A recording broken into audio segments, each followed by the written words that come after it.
Eh oui, souriez, vous êtes bel et bien sur Canal Algérie.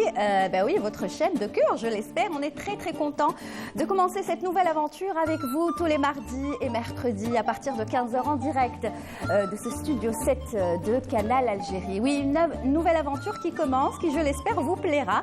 Une aventure qu'on a voulu légère, sympathique, avec des invités, des chroniques également, des sujets intéressants, des artistes qui viendront aussi nous rendre visite ici. Ce sera comme ça tous les mardis et mercredis à partir de 15 h. On est très content de pouvoir donc vous accueillir avec toute une équipe pour vous accompagner. Je parlais de chronique. Hicham Daou avait tenté l'expérience avec nous pendant l'été. Nous avons décidé de continuer l'aventure ensemble dans sa rubrique Le Marsam que l'on retrouvera dans quelques instants. Nous aurons également une nouvelle chronique. Et oui, on parlera de l'Afrique puisque nous sommes finalement tous africains. Mais je pense qu'on n'en parle pas assez souvent. Et justement, elle, celle qui va vous présenter cette chronique, elle a l'Afrique dans l'âme. Elle mange Afrique, elle respire Afrique, elle dort Afrique, elle écoute Afrique. Elle a une africanité très particulière et elle viendra partager cela à chaque fois avec vous dans cette émission. Souriez, vous êtes sur Canal. Il y aura d'autres chroniques comme la chronique nostalgie, quelques petits extraits que vous aimez.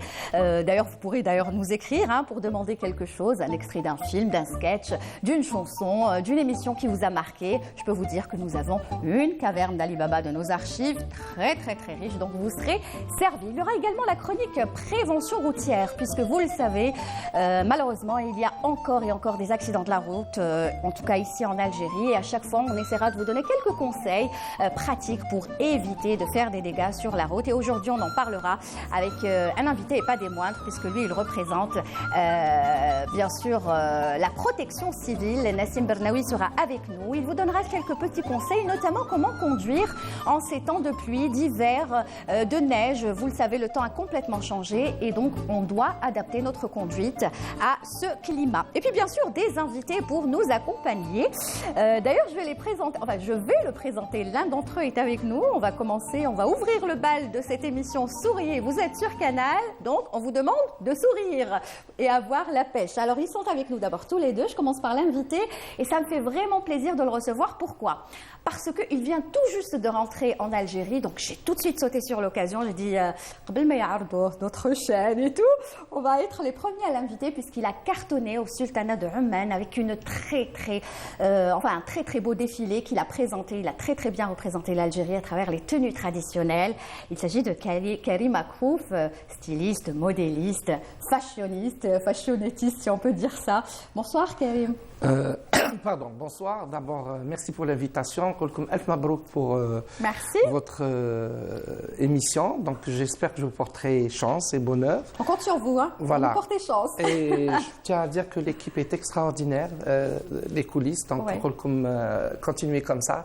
Inch'Allah, on va passer un moment agréable. Merci voilà. En tout cas d'être venu aujourd'hui. Juste à côté de vous, celui que l'on retrouvera un petit peu plus tard dans sa chronique, El Marsam. Il a pris goût à El Marsam et nous aussi. On avait commencé l'expérience en été. Dans l'été, c'est léger. Là, on est en hiver et on va continuer avec El Marsam. Exactement. Hicham Daou. Toujours des lieux à raconter, des expériences, des légendes.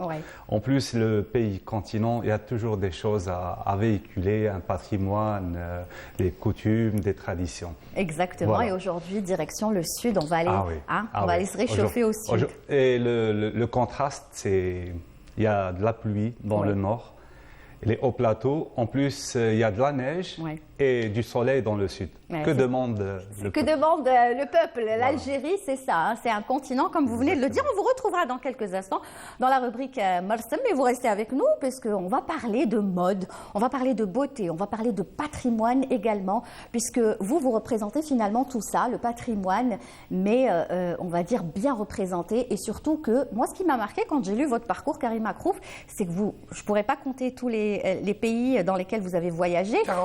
48, voilà. Mais ce qui est sûr, dans tous ces pays, vous avez fait des défilés, vous avez représenté l'Algérie. Tous ces pays, en général, je suis classé le premier. Vous avez eu des prix d'ailleurs. J'ai eu beaucoup de prix. Il y a 2 mois, j'ai eu il y a eu un vote au Moyen-Orient et j'ai été élu meilleur styliste dans le monde arabe en Égypte. L'année d'avant aussi en Égypte, meilleur styliste dans le monde arabe. Et 2019 à Sultanat Oman. Inch'Allah aussi, comme je fais le buzz dans le Moyen-Orient, peut-être que je serai aussi... Mais c'est quoi votre secret pour cette réussite? Je crois que c'est l'amour du métier, c'est très important. Quand on aime Il y a une passion. Moi, j'ai fait des études et tout, j'étais de l'autre côté, je suis toujours entre les deux. Et puis un beau jour, j'ai voulu créer ma propre ligne, mais jamais j'aurais cru arriver à ce que je suis. Donc c'est un conseil que je dis aux gens. Ceux qui veulent faire leur rêve, leur passion, malgré qu'ils ont fait des études ou là... il ne faut pas lâcher. Voilà, il ne faut pas lâcher. J'ai eu beaucoup d'obstacles, beaucoup. Mais ça a été un challenge, comme on dit. Et à un certain moment, je voulais être parmi les plus grands du monde entier. Ça a été mon défi.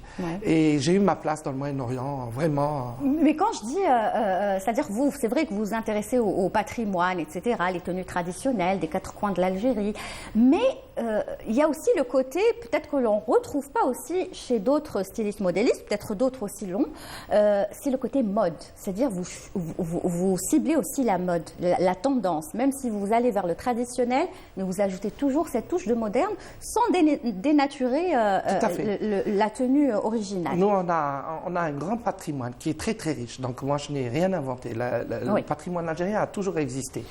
Moi, la différence, c'est que je lui rajoute une touche moderne à ce que la femme algérienne, maintenant n'importe quelle mariée algérienne, a envie de mettre la tenue, parce que je l'ai modernisée. Il y en a qui aiment, il y en a qui n'aiment pas, qui disent pourquoi tu as touché le patrimoine algérien, mais on est en 2023. C'est comme la musique, c'est comme le chabé, hein, voilà, par exemple. Donc, mais moi, j'avance. Et ce dernier défilé qui a été fait à Sultanate Oman, ça a été organisé par la famille royale. Donc c'était vraiment pour la famille royale. Et c'était magnifique parce que là, j'ai remarqué que chaque pays où je vais au monde, là, il y a 5 mois, j'ai fait Chicago. Et je ne m'attendais pas à ce qu'il y ait une communauté algérienne. Ah oui, Djaou. Les Algériens, ils sont partout. Ils sont partout dans le monde. S'il vous plaît, on a envie d'assister. Par exemple, à Sultanate Oman, quand c'était pour la famille royale, ce n'était pas évident de faire rentrer beaucoup de gens. Donc, j'ai pu faire rentrer une quinzaine à peu près. Alors, il y en a, les Goulouris, non, on vient t'aider dans le backstage. J'en ai là. Et d'ailleurs, j'ai mis les moments de backstage. C'était très vivant. Hein? Des femmes intellectuelles qui ont des postes très élevés à Sultanate, qui sont venues m'aider. Je crois que ça a été, elles ont été ma source d'énergie. C'est là où je me sentais bien et on a pris des photos, il y a eu des zrarites et tout. On va voir tout ça. Hein. Je ne sais pas, est-ce qu'on va commencer par quelques photos? Est-ce qu'on va voir une vidéo également? On attend du côté de la régie parce que c'est vrai que les tenues... Elles sont royales. Elles étaient belles, hein. C'est les tenues de princesse. Oui, c'est le but. C'est vraiment... Ça fait rêver. J'ai toujours voulu donner la vraie valeur de la femme algérienne, de la tenue algérienne à travers le monde. Et le monde de la haute couture, c'est un monde de précision. Voilà, là par exemple, on vous voit habillé, là, le mannequin, là c'est à la fin. C'est dans un grand hôtel à Sultanate Oman, voilà. Il y avait de belles filles. Là, c'était... les coulisses aussi de shooting, donc, parce que j'ai fait un shooting photo après à Mascate 2 jours après. Les mannequins, c'était des Iraniennes, des Arméniennes. En tout cas, elles portaient très bien vos tenues. En plus, elles étaient belles. Hein, les filles. Elles étaient très belles et elles sont très professionnelles. Elles sont du métier. C'est vraiment un métier au Moyen-Orient. Le mannequinat, c'est un métier. C'est pas à peu près, c'est exact.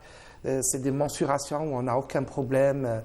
Et c'est très important pour valoriser la tenue aussi, c'est très important. Donc ça a été difficile pour vous, quand vous faites comme ça des défilés en général, spécialement à l'étranger, c'est difficile pour vous de choisir quelle tenue vous allez présenter parce que c'est tellement riche en Algérie, l'Est, l'Ouest, le Sud. Ça a été difficile pour vous? Très difficile. Cette fois-ci, j'ai mis à l'honneur la robe kabyle. Qui a été extraordinaire. Oui, elle est belle, hein, on va la revoir dans la robe quelques kabyle, j'ai voulu mettre comme c'était Yanayer, donc... Et j'ai aussi valorisé le caftan algérien, qui est, je l'ai mis en valeur parce qu'on a un patrimoine extraordinaire. Et il a eu beaucoup de succès dans le Moyen-Orient, ainsi que le kerekou, la gandoura de Constantine, qui est extraordinaire aussi, que j'adore. Moi, je suis de Mojba Ararich. Et chaque tenue, elle est faite avec amour, beaucoup de broderie. Voilà, donc là, on revoit la tenue vraiment kabyle. Voilà, avec un barnous. Le tout, quoi. Elle est complète, hein. Vous n'avez rien laissé au hasard. J'avais plein de bagages, c'était lourd, j'avais mal. C'était, je vous dis pas l'excédent, mais bon. Là aussi, c'est magnifique. Et c'est fait avec quoi Alors, c'est des broderies du patrimoine algérien. Donc, soit faites avec du fil de soie ou fetla ou chara. Il y en a qui sont faites à la main. Ça demande beaucoup d'heures de travail. Et donc, je tiens à le dire, le mérite ne revient pas à moi, revient à tous les artisans qui sont avec moi, à mon équipe. C'est grâce à eux que je suis ce que je suis. J'imagine qu'il y en a plusieurs, il y en a beaucoup. Vous avez une équipe quand même assez importante. Hein. Je crois que c'est à peu près 100, même plus. Il y en a beaucoup. Même plus. Ah. Il y en a. Et, oui, donc... Hicham, tu voulais poser une question? Oui, je voulais poser une question par rapport à l'intérêt grandissant de la tenue algérienne par rapport aux personnalités publiques. Donc, c'est pas mal de personnalités qui s'intéressent aujourd'hui à porter l'habit traditionnel algérien. Comment vous entretenez avec ces personnes-là? Actuellement, j'habille beaucoup de stars arabes dans le Moyen-Orient, ainsi que carrément beaucoup de stars arabes. Et j'habille aussi des célébrités ici en Algérie, en Andena. Et donc, je veux mettre en valeur la tenue traditionnelle, mais avec des critères bien précis. Et alhamdoulilah, j'arrive à mon objectif, qui est très difficile. Vous avez des commandes, j'imagine, hein, ici, oui, ailleurs, à l'étranger. Et je tiens à dire qu'on a une très grande communauté à travers le monde. Oui. Wallah, wallah, je le dis vraiment, parce que le jour quand j'ai terminé mon défilé, il y avait des milliers de messages. Donc je commençais à lire. À un certain moment, j'ai pleuré parce qu'il y avait des... Les Algériens me disaient, on est fiers de vous, c'est ça ce qu'on veut de l'Algérie. J'ai pleuré, j'ai fait un live à 4h du matin, donc tout le monde chef Onipkit, Teknal. Après j'ai enlevé le live. Et il n'y a pas plus beau que... Et je crois que le peuple algérien est sincère. Quand c'est beau, il dit que c'est beau. Quand ce n'est pas beau, il dit que ce n'est pas beau. Donc la critique, des fois, elle positive les choses. Il faut qu'on accepte la critique. Des fois, on me dit non, Hadi, c'est pas bien. Hadi, s'il y a beaucoup de personnes qui disent, c'est que c'est vrai, c'est à revoir. Cette fois-ci, je n'ai eu aucune critique. Presque 10 sur 10, c'est extraordinaire. Mais je peux à la dernière minute changer et de dire non, c'est pas ce que je veux, vous enlevez, vous refaites, non, je ne fais pas. Hein. C'est-à-dire qu'on dit souvent que quand on est styliste, modéliste, on est un peu fou. On est un peu fou, voilà. N'importe quel artiste, il est fou. Heureusement que vous le prenez bien parce que c'est ça. On est un peu fou et voilà, des fois à la dernière minute, on change. Non, c'est pas comme ça, on peut s'énerver. Et mon équipe adore mes idées. Si on fait ça, ça et ça. Et des fois, c'est à travers un tissu, à travers une couleur, par exemple, un fauteuil ou là, que je puisse m'inspirer. Par exemple, la robe kabyle, j'ai vu du brocart, j'ai dit tiens, pourquoi pas. C'est vrai que ça rappelle un peu les pays de l'Est, la Roumanie. C'est un beau mélange, exactement, voilà, mais ça reste kabyle. Kabyle, les couleurs berbères qui sont le brique, l'orange, le jaune. Moi, j'aurais aimé voir si c'est possible. Hein. Je demande l'autorisation à la régie parce qu'on a une vidéo où il y a carrément le défilé. Oui. Voilà, les mannequins qui, même si on peut prendre une partie et vous voir à la fin, c'est émouvant. Moi, j'adore ce moment à la fin où le styliste vient rejoindre ses modèles pour la dernière représentation, comme on dit, le final. Oui, hein, c'est émouvant. Et puis quand vous voyez que le public, il est là, malgré qu'il n'est pas algérien, la majorité, c'était de la famille royale, des élites de Hamen, et qui sont là à vous applaudir et vous dire merci. Donc c'est un message qu'on a donné, on a montré notre patrimoine. Et c'est là où c'est réussi. Parce que même là-bas, le public, s'il n'aime pas, il va se baisser la tête, il ne va pas réagir. Tandis que là, à chaque fois, les gens, ils se frottent et tout, c'est extraordinaire. C'est vraiment émouvant. Et je vois les messages parce que j'ai été... Vous en avez reçu beaucoup? Beaucoup, même du Moyen-Orient qui m'ont tagué. Les influenceurs là-bas, les célébrités et tout. Donc, très bien. Alors, on va voir un extrait de cette fameuse vidéo dont je vous parlais. C'est juste magnifique, la voilà. Elle est à l'écran, surtout à la fin. Hein. Vous pouvez la commenter pour nous? Oui, bien sûr. Donc, voilà, là c'est le barnous. Voilà, là c'est le barnous. J'ai voulu terminer avec la robe kabyle parce que j'ai adoré. Même la demoiselle qui l'a portée, elle était belle, elle était élancée parce que la robe était magnifique. Et il y avait combien de modèles? Moi, je les ai pas comptés. 9 modèles. 9 modèles. Mais 9 modèles lourds. C'était vraiment du lourd. Voilà, là on voit bien le défilé, ce qu'on aime, ce que la femme algérienne aime, parce que ça nous fait rêver. C'est du brocart, du satin de soie, fetla, de l'organza, tout ça du haut de gamme, mais vraiment du haut de gamme. Et je crois que j'ai pu mettre en valeur le patrimoine algérien. Et si le peuple algérien a été fier et très content, je suis content. Et ça me donne encore de l'énergie à continuer et encore à innover. C'est ça l'artiste. L'artiste, il ne faut jamais qu'il dise, ou n'importe quelle personne, ou journaliste, dire « classe, je suis arrivé au summum ». On n'arrive jamais au summum, parce qu'on fait toujours des erreurs. C'est en avançant qu'on essaye de faire encore mieux. Alhamdulillah. Et ça vous prend combien de temps pour préparer un Ça peut être 4-5 mois, préparer une collection, parce qu'on est aussi à côté des mariés, donc ça demande de la réflexion. La création, c'est de la réflexion. Mais aujourd'hui, Karim Makrou, il faut dire les choses telles qu'elles sont. Vous voulez qu'on vous définisse comment? Styliste, modéliste, c'est ça? Designer, créateur de mode. Aujourd'hui, c'est pas tout le monde qui peut se permettre d'avoir les modèles de Karima Krouf. C'est-à-dire, c'est ça, c'est quand on a un styliste modéliste de votre envergure, soit on met le paquet, soit c'est pas la peine. Voilà. Soit on se contente de voir les photos et on rêve. Elisab, c'est Elisab, Zoher Morad, c'est Zoher Morad, Dior, c'est Dior. Voilà. Ouais. Et donc, pourquoi pas en Algérie aussi, on a des maisons de haute couture qui Ouais. représentent la vraie valeur algérienne. Mais c'est ça, c'est comme ça hein, qu'on peut avancer et avoir de grands stylistes modélistes algériens dont on est fier. Puisqu'ils représentent avant tout, après tout, l'Algérie. Je tiens à dire pourquoi c'est cher. Parce que le tissu est très cher, Ouais. les broderies, c'est les meilleurs brodeurs, matériel le perlage, qui est le temps de création, le perlage, la matière première, c'est des Swarovski, c'est des matières qui sont très très chères. Et tout ça, le coût revient très cher.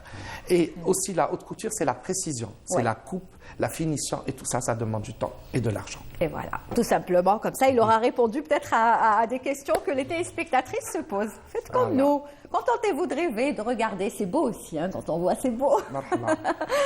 Allez, vous restez avec nous. En tout cas, c'était un plaisir. Ça, c'était pour marquer le coup et dire que voilà, un Algérien, un styliste modéliste, créateur de mode, a représenté encore une fois l'Algérie. Je dis encore une fois parce que ce n'est pas sa première fois. Et cette fois-ci, c'était au Sultanat de Oman. Et vous avez été applaudis et on est vraiment content de vous avoir reçu aujourd'hui. Vous restez avec nous, Karima Krouf. On passe tout de suite à la première chronique de cette émission, à savoir la chronique El Marsam.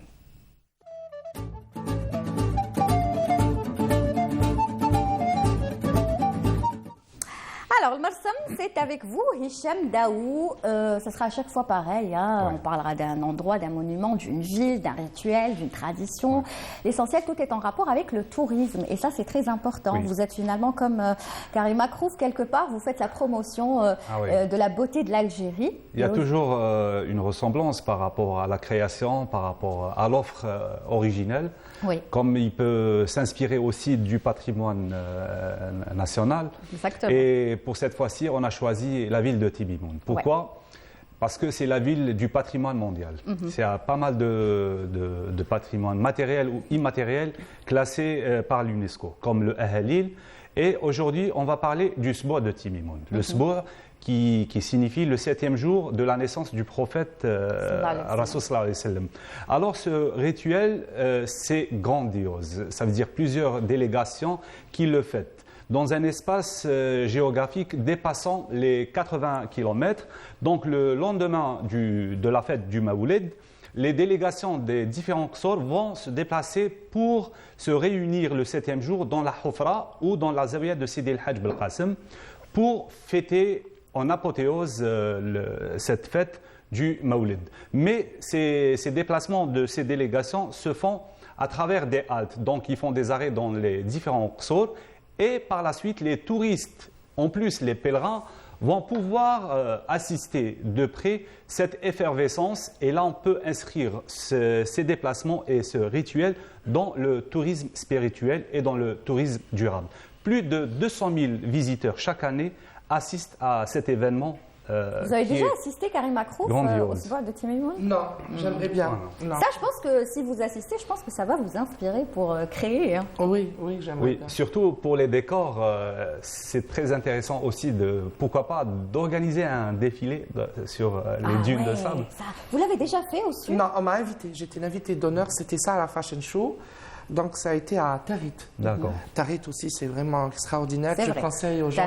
C'est le même décor, c'est la nature des oasis. Et Timimoun aussi est connu pour le patrimoine matériel et immatériel. Donc on peut trouver le Ahalil, le Sbour et plus la gastronomie locale, en plus les décors féeriques de cette ville. Alors c'est vrai que le Sbour est passé. Mais c'est toujours d'actualité. Non, pourquoi on a choisi le Sbour dans cette période-là ? C'est pour donner un avant-goût pour l'année prochaine. Donc il faut quand même se préparer à l'avance pour programmer son voyage dans cette période-là parce que c'est très très intéressant d'y assister. Et en plus, on est en pleine saison pour aller au sud. Je crois que c'est la période, oui, non ? c'est la période. Ça. Nous sommes en pleine saison saharienne qui débute du mois de septembre jusqu'à la fin du mois d'avril. Donc, beaucoup de gens. Et actuellement, il y a aussi Janet qui a été désignée par le New York Times comme une destination prometteuse de l'année 2023. Exactement, voilà. Et on en est encore une fois fiers. Alors, on va regarder un petit peu le reportage, puisque vous revenez un petit peu sur le SBOA. Vous y avez assisté, j'imagine, plusieurs fois. Et j'ai toujours la même envie d'y revenir. Mais peut-être que vous allez donner l'envie à notre invité et aux téléspectateurs pour y aller. Ce n'est pas trop tard pour aller au sud, c'est la période. Vraiment, c'est la période. Allez, on y va tout de suite avec ce reportage de Hicham Daoud dans sa chronique Al-Morsam. Timimoun. Nous sommes à 1200 km au sud de la capitale. Il y a 5 siècles, au milieu de Sersour, va naître un homme religieux qui va jouer le rôle de réunificateur entre les tribus de la région. C'est dans ce palais même, qui fut construit par Cheikh Youssef, qu'est né le petit-fils Sidi El-Hajj Belkacem. C'est ici qu'il a grandi. Et c'est ici qu'il a étudié et enseigné. Il a construit une mosquée au milieu d'Irsar, dans l'objectif de réunir tous les habitants d'Irsar sur les mêmes valeurs humaines. Tout un rituel pratiqué par les habitants du Gourara pour célébrer le jour de la naissance du prophète Mohammed alayhi salatu wassalam. Le lendemain de cette cérémonie, plusieurs délégations xoriennes prennent le départ vers la Zawiya de Sidi El-Hajj Belkacem pour fêter le Sbour, ou le 7e jour de la naissance du prophète.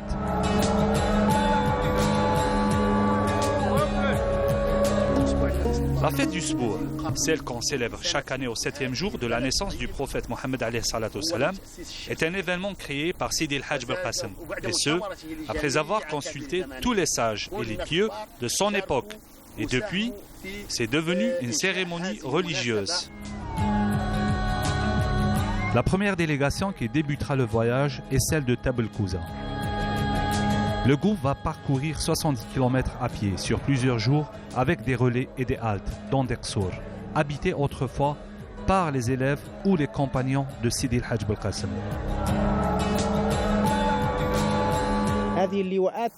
Les délégations qui viennent pour célébrer le Sbour dans cette cour appelée la Hofra dans la Zawiya de Sidi El-Hajj Belkacem représentent l'Irsar du Gourara.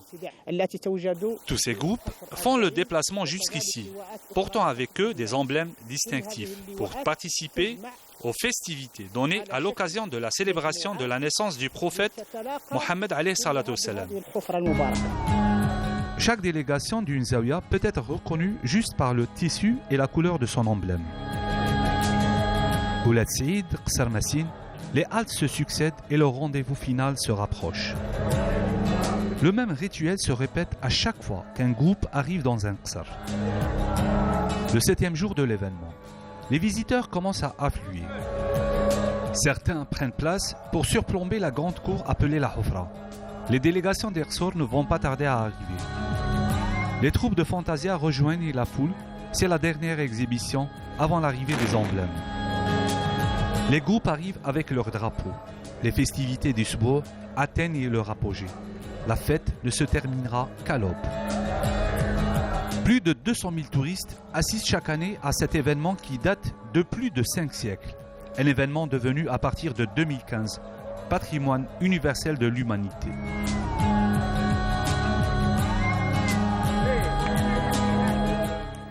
Eh oui, aujourd'hui, on vous fait vraiment rêver avec les tenues de Karim Akrouf, avec le reportage de Hicham Daoud et ces belles images. Ça nous donne envie d'aller tout de suite. Karim Khalil Rachi, hein? Ouais. Il y a du monde. Parce que les gens viennent de partout.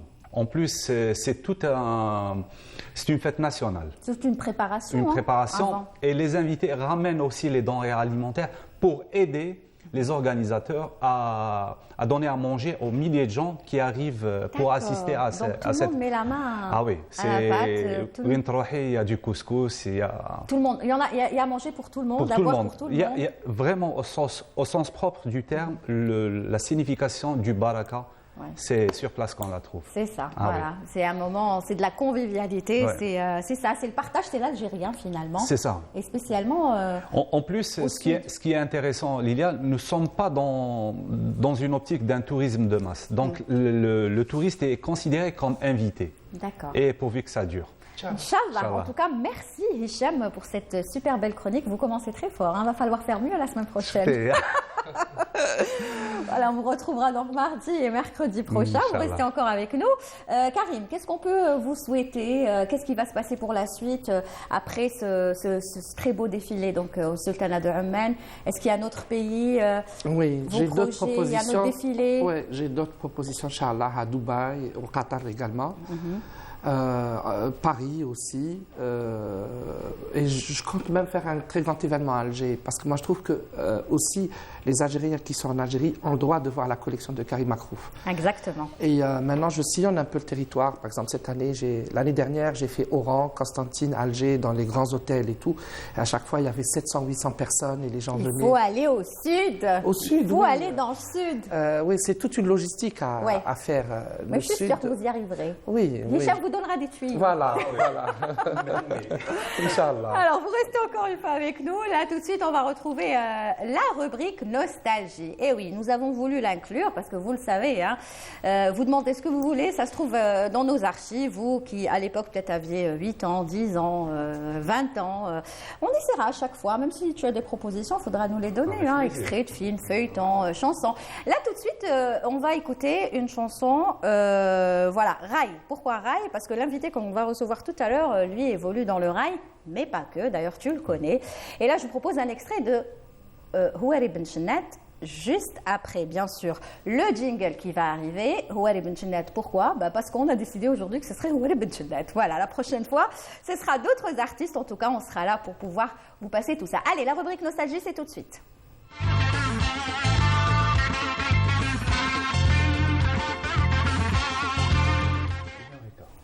Voilà, et on va écouter tout de suite la chanson. Mashi Mktoubak, c'est ça. Mashi Mktoubak. On y va. Voilà, donc elle va arriver dans quelques instants. La chanson, vous écoutez, Ben Chennet? Oui, j'aime beaucoup. Ah bon? Maintenant, la musique orange. Je trouve qu'ils ont un patrimoine aussi extraordinaire. Vraiment, je le dis du fond du cœur. Il y a de la belle musique. D'ailleurs, le rail a été classé récemment comme patrimoine mondial de l'UNESCO. Ce qui est intéressant, c'est-à-dire chaque dossier présenté à cette institution onusienne, il est accepté. Voilà. Ils ne peuvent pas dire le contraire. Voilà. Le rail, ça cartonne dans le monde entier. Le rail, l'IMZAD, Shiddat l'Imsaniya, donc que du bonheur. C'est vrai. Alors, elle est prête la chanson? On y va?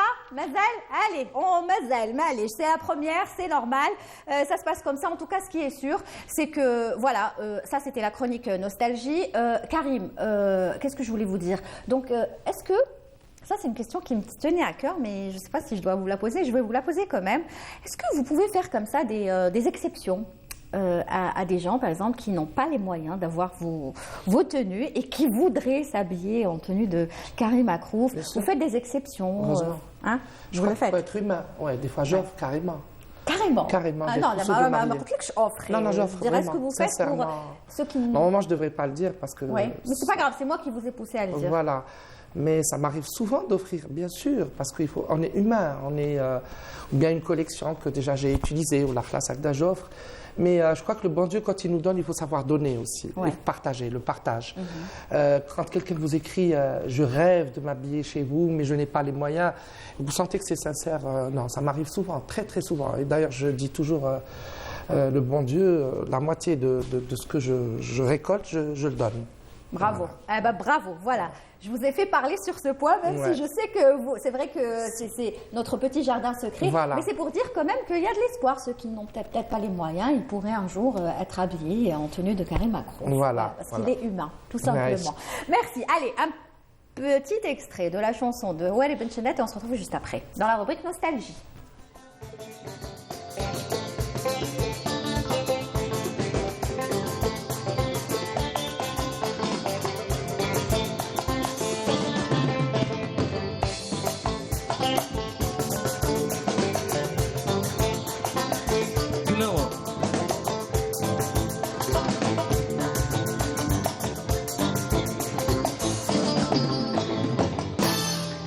قلعك مني يا حنوني والديك هما اللي بيا بعدوك عليا علاش خبنوك وغبنوني شتا يسالوني ما درت لهم حتى حيا هزوجوك عليا ماشي المكتوب قلعك مني يا حنوني والديك هما اللي بيا زوجوك عليا علاش خبنوك وغبنوني شتا يسالوني ما درت لهم حتى حياه بعدك عليا.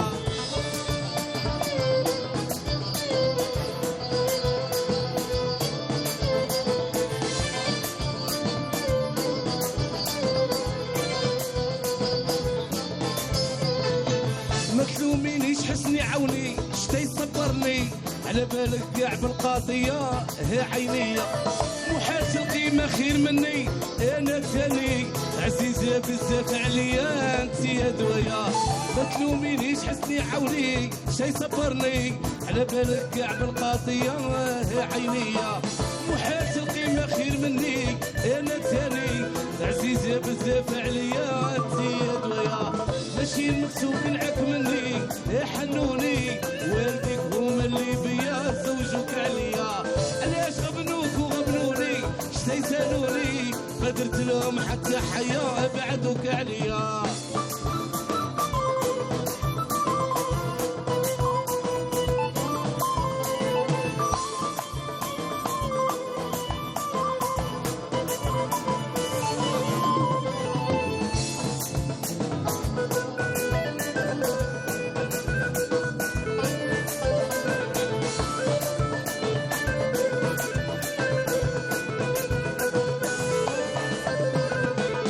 خيالك انتي ما بقى بندي نبدا مسهرني عشقك انتي ما دار فيا مانيش خايا لو كانت تشوفك راني. Voilà, ça fait du bien d'écouter ce genre de chansons. En plus, c'était extrait de, rappelez-vous, l'émission qui avait cartonné à l'époque, Saharat Noujoum, avec Raziqa, que l'on salue si jamais elle nous regarde. Ça nous fait rappeler de bons souvenirs quand même.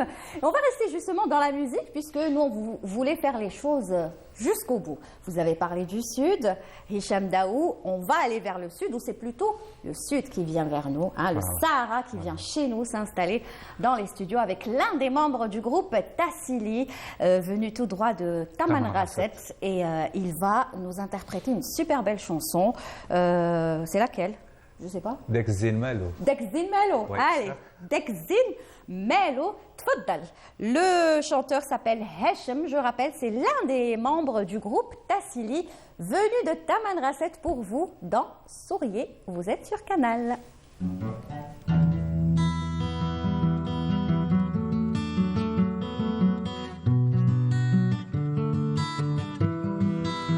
قولوا لي داك الزين مالو سب قلبي راح في حاله خلاني نشتاق خياله حوست عليه بين جباله لي داك الزين مالو سب قلبي راح في حاله خلاني نشتاق خياله حوست عليه بين جباله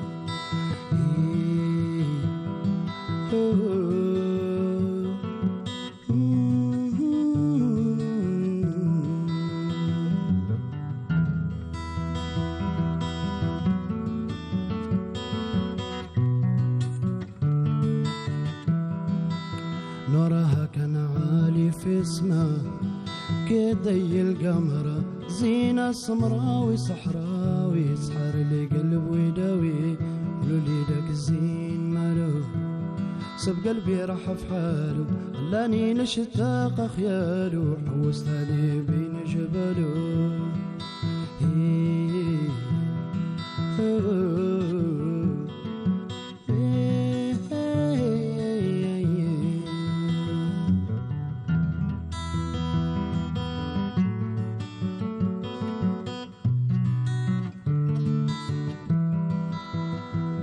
والقمرة زينة ومعاك انتي زينك نساني نساني نساني همومي وحزني والقمرة زينة ومعاك انتي زينك نساني نساني همومي وحزني قولوا لي داك الزين مالو سب قلبي راح في حاله خلاني نشتاق خياله حوست عليه بين جباله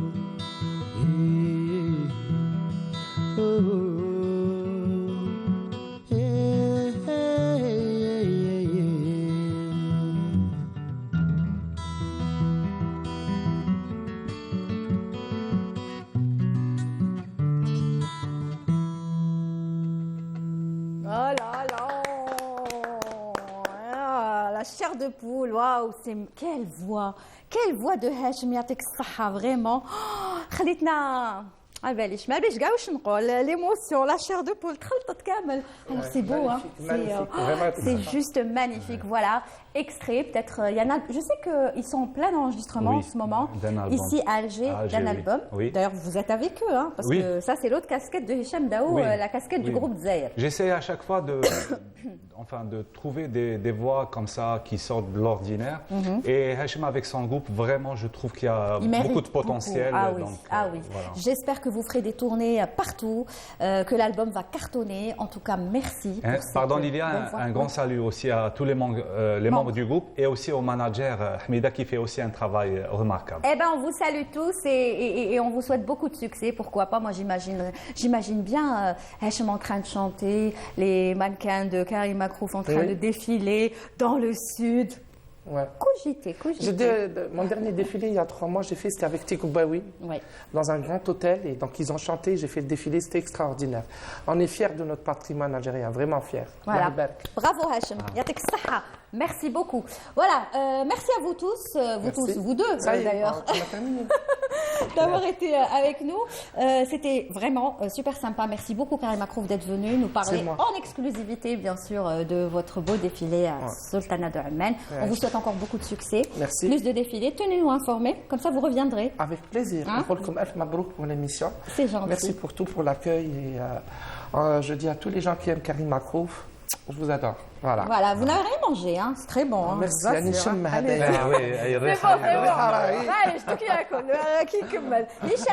mardi prochain. On vous retrouvera mardi et mercredi prochain avec d'autres sujets dans la chronique Mars.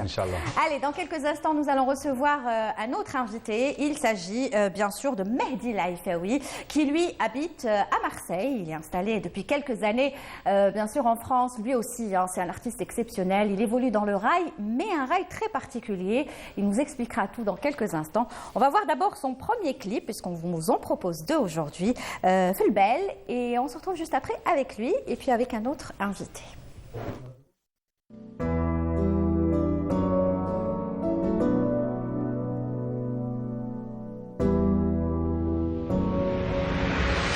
دايما في البال على بالي ما تولي محال دايما في البال على بالي ما تولي محال دايما في البال على بالي ما تولي محال يا دايما في البال نبيع عمري ما تولي محال نبغيها تحلم غير بعيني كلمة نبغيك تكون غير ليا نبغي عمري غير هي نبغي تتوحشني وتخاف عليا نبغيها تمشي في دمي وتكون حاجة مني نبغيها كيلو طن ما نخون وما ندم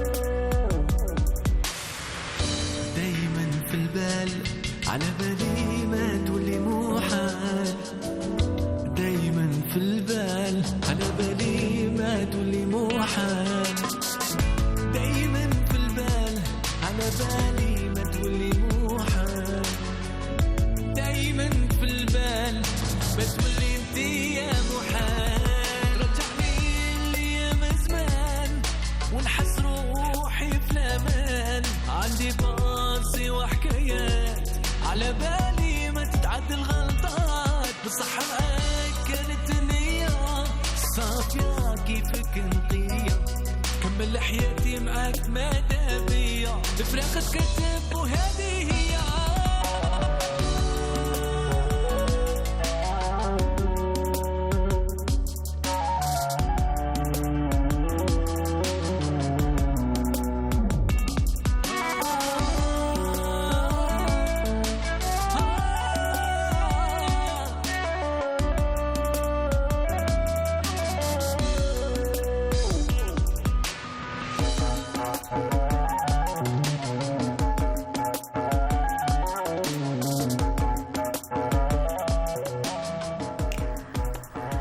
je vous l'avais dit que sa musique a été très très belle. Il a un style très spécial, très particulier. Il est dans le rail. Des fois, quand on l'écoute, on a l'impression que c'est le rail des années 30, 40. Et puis après, on se dit non, c'est le rail nouveau. C'est ça, en fait. Il va nous dire quel est son secret. Il s'agit de Mehdi Laifaoui, qui était, lui aussi, était de passage. Il est de passage à Alger et on en a profité pour le choper et le ramener ici dans l'émission. Mehdi Laifaoui, bonjour. Bonjour, merci pour l'accueil. Merci, marhaba.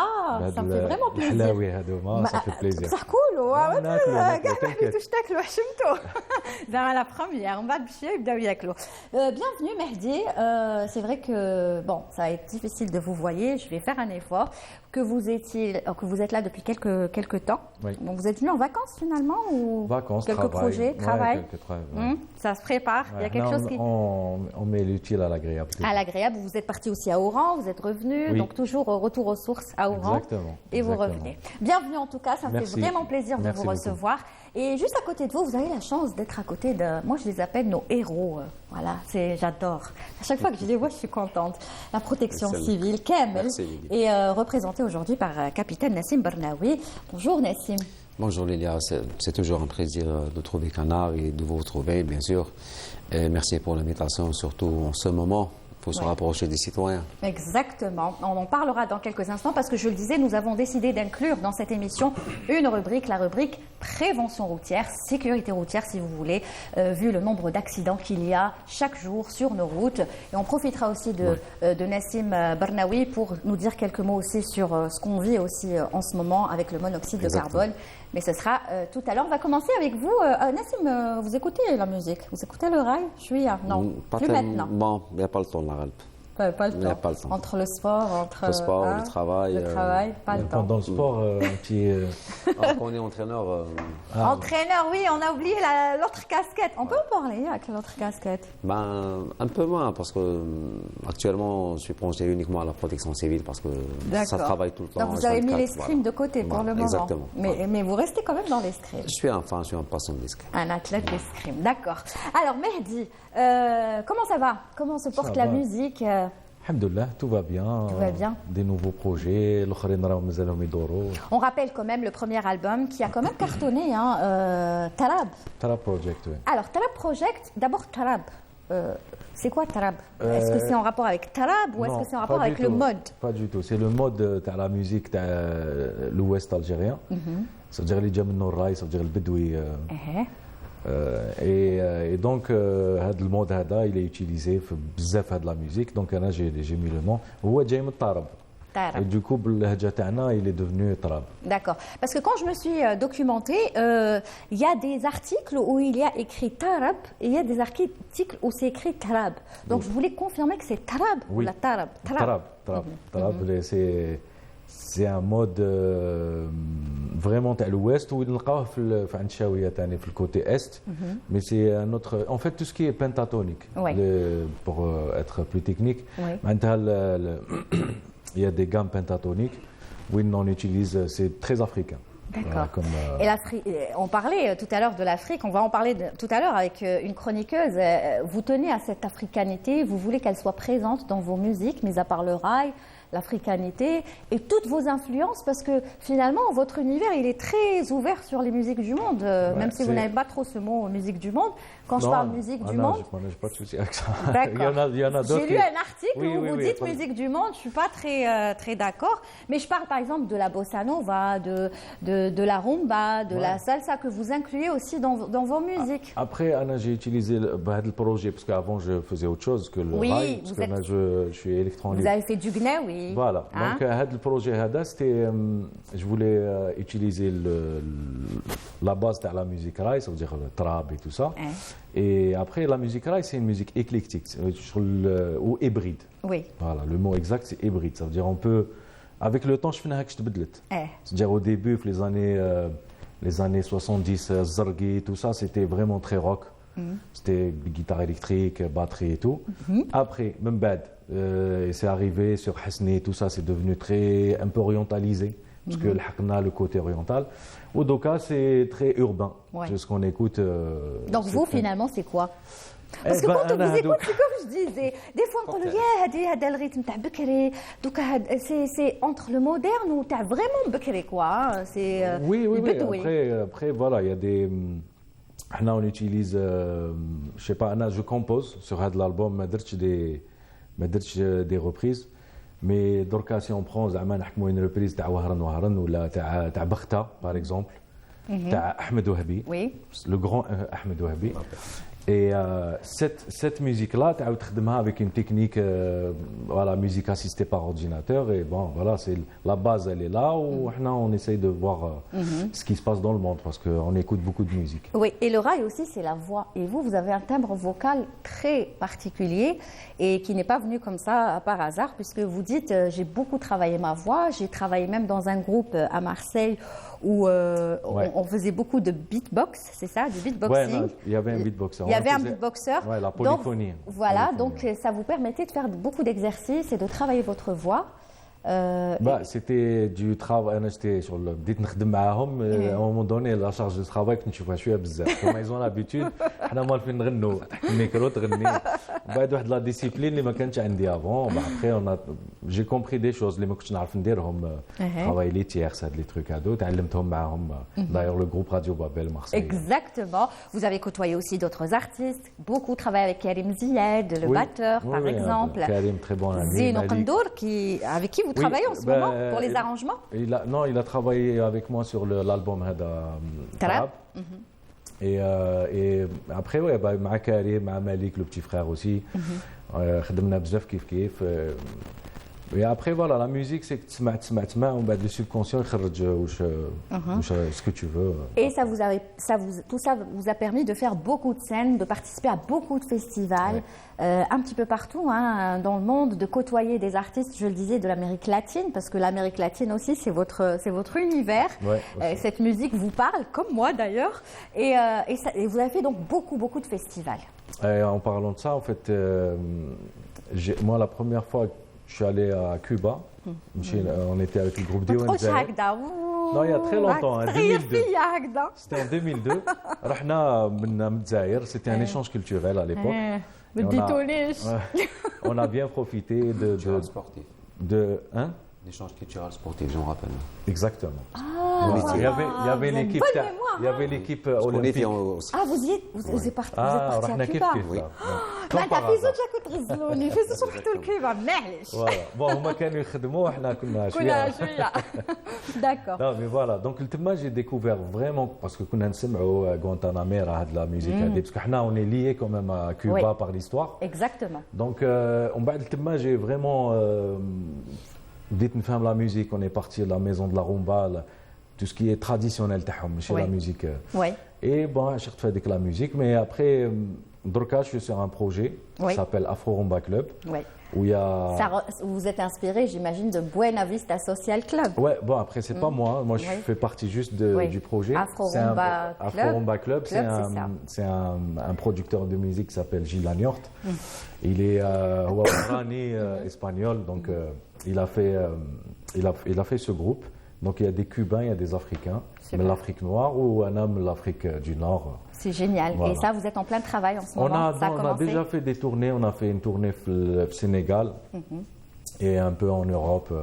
Voilà, c'est le début, mais voilà, c'est un bon en attendant de venir la faire ici en Algérie. Inch'Allah, avec plaisir. Voilà, avec donc plaisir. Retenez bien le nom du projet, Afro Rumba Club. Très bien. Vous restez avec nous, Mehdi, on va vous garder jusqu'à la fin de l'émission. Mais tout de suite, je vous l'avais dit, une chronique que vous retrouverez d'ailleurs chaque mardi dans cette émission. Souriez, vous êtes sur Canal. Et une chronique qui vous concerne tous, qui nous concerne tous, les conducteurs, les piétons, les chauffeurs de taxi, poids lourds, tout le monde est concerné par les accidents de la route. C'est la rubrique prévention et sécurité routière.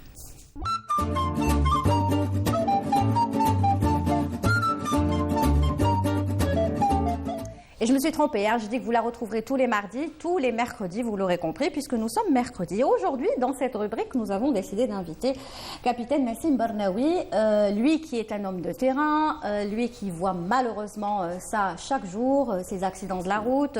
Et comme en ce moment, le temps a complètement changé, il fait froid, il y a de la grêle, il y a de la pluie, il y a de la neige, il y a du brouillard. Et donc, conduire en temps de soleil où il fait beau, c'est pas la même chose que conduire en ce moment. C'est pour ça que vous allez donner des conseils aux téléspectateurs. C'est pas du tout la même chose, surtout quand le temps persiste. Ça fait pratiquement une semaine. Oui. Donc on est le BMS, chute de neige, pluie, vent violent, et ça persiste même jusqu'à jeudi, vendredi. Donc on a commencé, c'est-à-dire à sensibiliser avec des communiqués, des messages préventifs, notamment de préparer le conducteur. Oui. Préparer le conducteur, parce que comme vous avez cette culture de se préparer quand le temps change. Peut-être les gens des régions montagneuses ont cette culture, parce que ils se sont nés là-bas, donc ils ont l'habitude peut-être de voir la neige de temps en temps chaque année, mais actuellement, vous savez que le réseau routier a grandi. Donc, il y a eu plusieurs passages, l'autoroute Est-Ouest qui passe sur Borj Balélé, Stéf, ainsi que les routes nationales, l'extension des routes nationales. Donc, il y a plusieurs déplacements, plus de déplacements. Oui. Donc, là, le conducteur, il faut qu'il ait une autre culture. C'est-à-dire, même en temps d'intempéries, tout d'abord, se préparer, savoir conduire. C'est pour ça, à chaque fois, on demande aux auto-écoles c'est-à-dire s'équiper des simulateurs pour pouvoir aux gens, c'est-à-dire connaître moins, conduire en temps d'intempéries, chute de neige, le verglas. Et le plus important aussi, comment s'équiper. Comment s'équiper, comment équiper son véhicule, sa voiture. Donc, il y a toujours des contrôles réguliers qu'il faut faire, ça il ne faut pas oublier, notamment surtout avant l'hiver. Dans certains pays, certes, qu'ils ont l'obligation de changer les pneumatiques, etc. Les pneus d'hiver, pas comme les pneus d'été. Donc, chose qui n'est pas ici. Donc, mais toujours avoir des pneus en bon état. Oui. Voilà. Donc, voilà, pour qu'on les change. Des fois, on voit que les gens ne pensent pas à les changer. Et aussi, les pneus, c'est-à-dire que ce soit le gommage, c'est-à-dire fini, ou bien c'est par kilométrage aussi. Je pense qu'il y a certains 30 000 km, 40 000, 50 000 km. Il y a aussi le plus important aussi, c'est entretenir son véhicule, surtout le système parallélisme-équilibrage. Très important en ce moment. Parallélisme-équilibrage, oui. Pour éviter les dérapages, etc. Voilà. Et aussi, quels sont les bons gestes, les bonnes réactions avant de prendre le départ. Que ce soit le matin, en allant vers le boulot, vers les différentes activités de la journée, ou bien en voyage. Donc, il faut avoir un équipement, on va en parler, mais en plus, c'est-à-dire vérifier la pression des pneus. On le vérifie, pas tous les jours, mais ne serait-ce que 2-3 fois par semaine. Peut-être certains vulgarisateurs le font gratuitement. Certains sont munis d'un équipement spécial pour vérifier. Voilà. Et je pense qu'on peut le trouver partout. D'accord. Et aussi, qu'est-ce que je dois faire? Même quand il neige, comment c'est-à-dire pour avoir une bonne visibilité, il faut dégager de la neige, le verglas, avec des raclettes. Voilà. Il faut essuyer bien les feux, que ce soit avant, les feux arrière. Essuyer les vitres, le pare-brise, les lunettes arrière et aussi les vitres. Voilà. Surtout pas mettre de l'eau chaude. Bah oui, oui, de l'eau chaude. Il faut toujours avoir ce liquide le lave-glace. Le lave-glace qui est spécialisé, voilà. Et même pour le refroidisseur. En ce temps, on ne peut pas, c'est-à-dire équiper la voiture avec de l'eau. Donc ça va chauffer, on peut être en panne à n'importe quel moment. Et en plus, c'est-à-dire quand on prend la route, il faut penser toujours à réduire sa vitesse. Très important. Mais c'est la distance. C'est la distance. Ne serait-ce qu'une distance, la distance, elle est combien mesurée? Nous, on dit 2-3 véhicules, une distance. Et malheureusement, même des fois, quand on a cette distance, il y a certains qui s'amusent à venir à doubler, prendre la place, slalomer, etc. Non, ça, très attention. C'est interdit parce que les mouvements brusques peuvent être, c'est-à-dire la source ou la cause d'un dérapage. D'un accident, c'est-à-dire même le freinage, c'est-à-dire il ne sera pas efficace, on peut être, c'est-à-dire bousculé par l'arrière, ou bien on peut, c'est-à-dire être en collision avec le véhicule qui est en devant. C'est des gestes qu'il faut les avoir, c'est-à-dire C'est une culture, quoi. Il faut s'habituer à ça. Chaque année, c'est la même chose. Il faut s'habituer. Voilà. Même en déplacement. C'est-à-dire, si on va se déplacer en famille, on a des enfants, on a des vieilles personnes qui sont malades.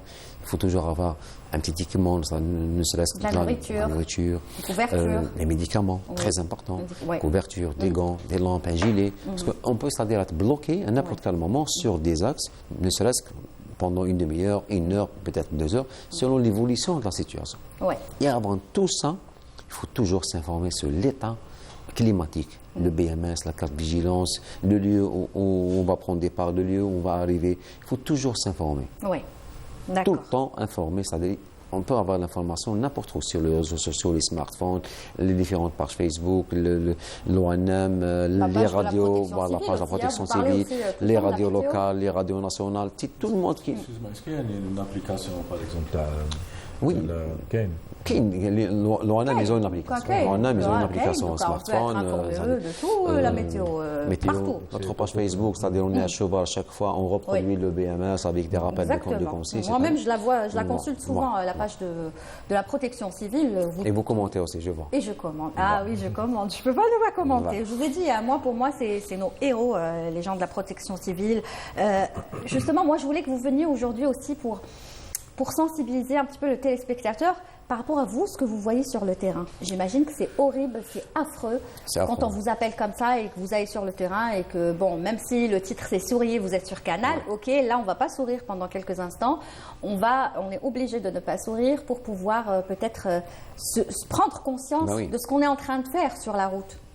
Concernant sur la route, on voit beaucoup de gens qui sont bloqués.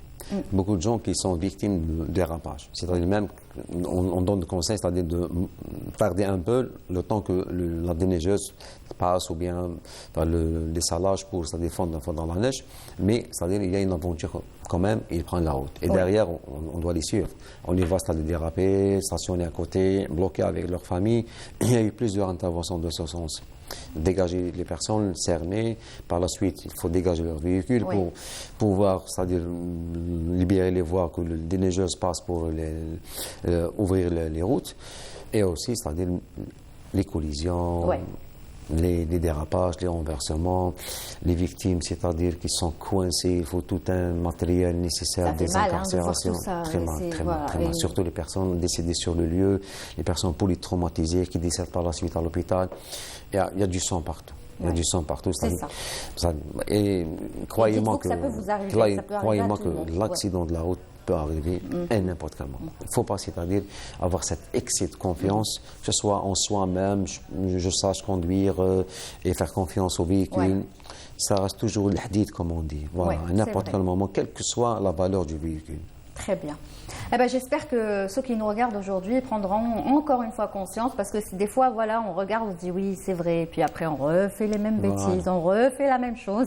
Donc on sera là pour à chaque fois vous faire un rappel, que ce soit avec vous viendrez nous rendre visite souvent, marhaba bik, ou d'autres personnes en rapport avec la sécurité routière. Avant de partir, Nassim, je ne pouvais pas ne pas vous poser, mais rapidement, par rapport à ce qui se passe en ce moment. Monoxyde de carbone, même si ce n'est pas le sujet de la rubrique, mais un conseil. On est une télévision publique et donc on se doit de conseiller les téléspectateurs. Le conseil principal, il ne faut pas tout fermer, s'il vous plaît. Si vous êtes doté d'un moyen de chauffage, il faut toujours penser à ventiler aéré. Il faut laisser les bouches d'aération telles qu'elles sont. Il ne faut pas les obstruer. Il faut laisser toujours des ouvertures. Parce qu'on a eu, déjà le mois de janvier, on a 44 personnes décédées. Exactement. 455 personnes secourées à temps, évacuées vers les hôpitaux. Donc, c'est alarmant le chiffre, même si le président hier a eu des décisions fermes dans ce sens, mais c'est le sort du citoyen, c'est votre responsabilité. Aérez s'il vous plaît, équipez vos chauffages et chauffe-eau d'un système d'évacuation des gaz brûlés parce que ça cause plus de mortalité que le chauffage. Voilà. Merci beaucoup, capitaine Nassim Barnaoui. Je rappelle que vous êtes donc chargé de la communication au niveau de la protection civile. Bravo aussi pour ce que vous faites, parce que Nassim, il est sur le terrain, dans le bureau, partout. C'est notre boulot. Voilà. Merci beaucoup. Alors vous, on va vous libérer dans quelques instants. On va vous garder Mehdi Laifaoui jusqu'à la fin. D'ailleurs, on sur un autre projet. En fait, tu es sur plusieurs projets. Oui, c'est pour ça un artiste qui... exactement. Qui bouge beaucoup, qui est sur plusieurs projets. Moi, je pars sur des projets, pas sur... Ma carrière, elle est sur des projets AK. Et là, justement, on parlait... Other. Alors, Other, c'est quoi? C'est un nouveau projet qu'on est en train de mettre en place avec un super pote à moi, Abdelhati Ben Jbari. Et donc, on est parti sur vraiment de l'électro. Parce que, ouais, il est très, très fort. Fait le domaine Hada. Il est ingénieur de son, mais il y a plein de gens qui ne savent pas qu'il est aussi un super beatmaker qui a collaboré avec plein d'artistes et tout. Donc voilà, on est parti, on a fait une résidence à Marseille il y a un mois. Voilà. Donc on a travaillé un album et là bientôt on va commencer à sortir des morceaux.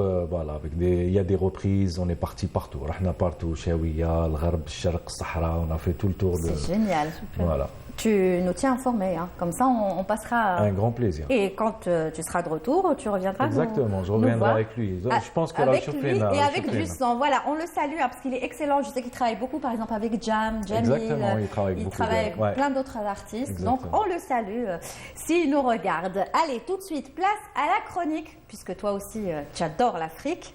Tu vas être servi avec Leïla Assas dans la chronique Mama Africa.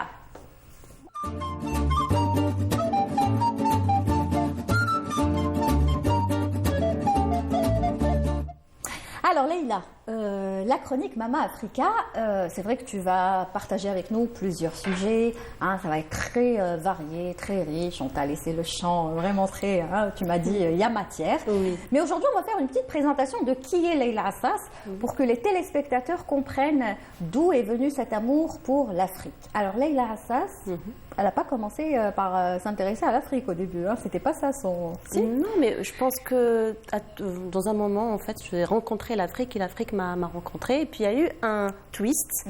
Et ce twist, c'était mon passage, mon installation à Timimoun. Voilà. Parce que tu as vécu combien de temps à Timimoun? 10 ans, mine de rien. Pourquoi? Sur un coup de tête. Je suis partie en vacances.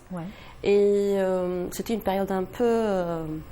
disons dans ma vie où je cherchais un peu ma vocation, ma voie, et j'ai décidé de rester à Timimoun. Et c'est Timimoun qui m'a emmenée vers une autre passion, qui est l'enseignement. Parce que pour pouvoir rester à Timimoun, j'ai fait le choix de devenir institutrice primaire. D'accord.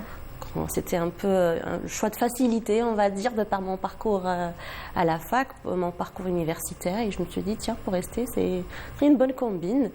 Et c'est à Timimoun où j'ai pris conscience de mon africanité, de la richesse de l'Algérie, déjà d'une part, mais aussi, en fait, de toutes ces connexions que nous avons avec le reste du continent africain. Oui. Justement, aujourd'hui, tu penses qu'on ne parle pas assez d'Afrique, de notre africanité. Toi qui le vis, j'ai vu même chez toi, d'après des photos, qu'il y a des décors africains, les tenues que tu portes, il y a toujours une touche africaine dans tes tenues. Est-ce qu'il faut... C'est pour ça qu'on a décidé d'inclure cette rubrique dans cette émission, parce qu'on est tous africains et finalement, on n'en parle pas assez. Oui, j'ai beaucoup aimé ton approche quand on a discuté la première fois de la rubrique, de la chronique. Et l'idée, en fait, c'est toujours quand on parle d'Africain ou d'africanité, on pense à l'autre, alors qu'on est africain. C'est-à-dire, si on dit toujours tissu africain, on va penser wax. Parfois, si on pense musique africaine, on va penser peut-être à la rumba congolaise, mais on peut aisément dire que nos tenues sont africaines, nos tissus sont africains, notre musique, elle est africaine, puisqu'elle prend racine ici, même si elle a subi et elle a été enrichie par d'autres influences, le socle reste en Afrique. Ça, c'était important de mettre ça en avant. D'accord. Alors, à Timimoun, là, on va voir quelques photos défiler. Ça a été pour toi... très riche comme expérience et très fort, parce que il paraît que même les enfants, tu les emmenais dans des endroits pour leur faire la leçon, les cours. C'était pas dans une classe. J'ai eu la chance d'avoir des inspecteurs et un directeur qui m'ont beaucoup soutenue dans ma démarche, qui étaient très ouverts d'esprit à l'idée de faire cours. Faut aussi préciser que l'EDU, c'était juste derrière l'école.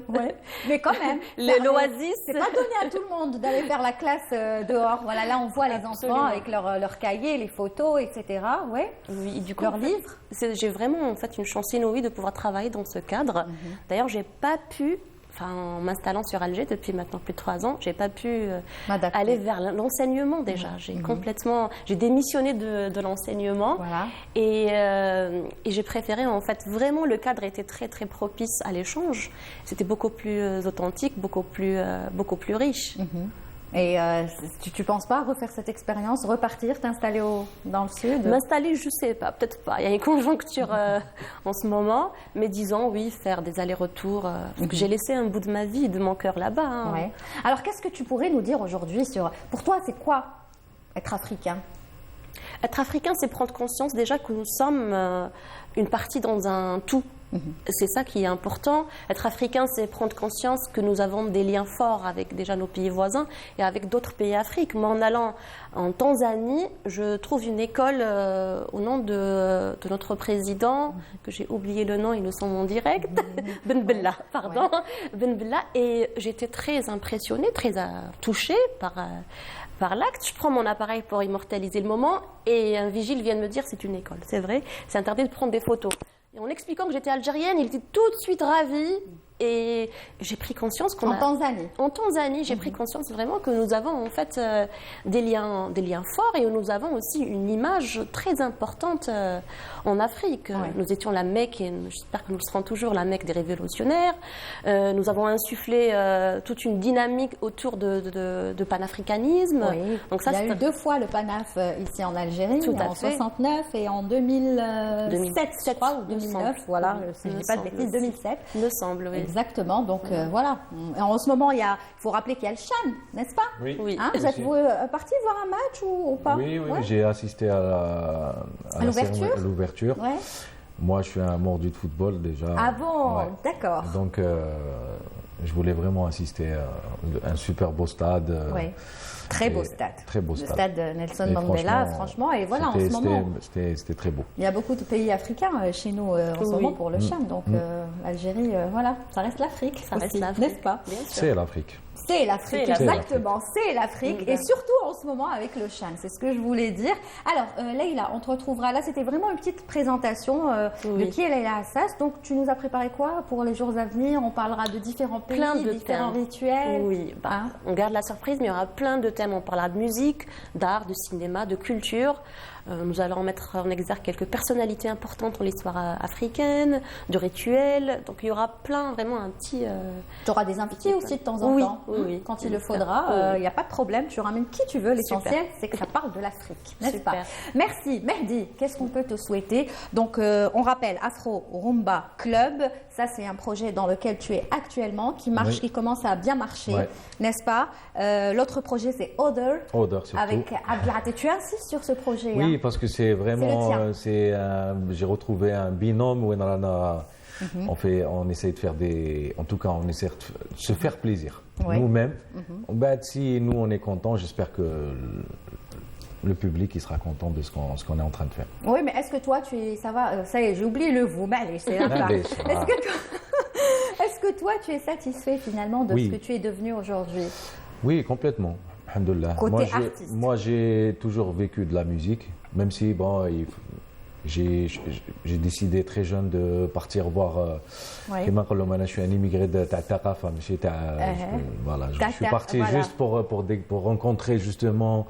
À l'époque, j'étais beaucoup dans la musique africaine et à Paris, c'était le rond-point de tous les musiciens qui venaient de partout. Exactement, c'était pour bien évoluer musicalement et rencontrer d'autres cultures et après voilà. Et ça a servi finalement. Complètement. Parce qu'aujourd'hui, vous vous retrouvez avec plein d'autres artistes venus de différents pays. Exactement. N'est-ce pas? Donc on attend avec impatience le projet Other et tu seras le bienvenu. Encore une fois, merci d'avoir ouvert le bal de ce premier numéro. Aujourd'hui, on a eu des invités franchement top. Je suis contente, n'est-ce pas, Leïla? Leïla aussi, Inch'Allah. Merci beaucoup. En tout cas, je m'en souviendrai. Premier passage, première télé, premier numéro. Leïla, la semaine prochaine, mardi prochain, sans faute. Tu as déjà une thématique en tête? Oui. Ouais, on n'en dit pas plus. Comme ça, on laissera les téléspectateurs être avec nous. Mehdi, on te souhaite un très bon retour. Tu pars bientôt? Tu repars bientôt à Marseille? Oui. Dans pas longtemps, oui, exactement. Merci d'être venu. Merci. Voilà, et à très très vite. Merci, on arrive à la fin de l'émission. Souriez, vous êtes sur Canal. J'espère que ce premier numéro vous aura plu. Merci à toute l'équipe de la régie numéro 7 d'avoir travaillé avec nous. Franchement, ils ont été adorables, surtout pour ce premier numéro. Ils étaient là, petits soins et tout. Merci beaucoup. Que ce soit à la régie ou ici au studio. Merci à toute l'équipe. Je rappelle Fatiha Beni Saad qui était avec nous à la rédaction, donc rédactrice en chef. Il y avait aussi Anis et au script Anna et puis Soraya Hamoudi qui réalise le tout. Voilà, j'espère que vous allez continuer à regarder les programmes de Canal Algérie. On se retrouve dès mardi prochain à 15h en direct avec d'autres invités. Et d'ici là, n'oubliez pas, souriez car vous êtes sur Canal.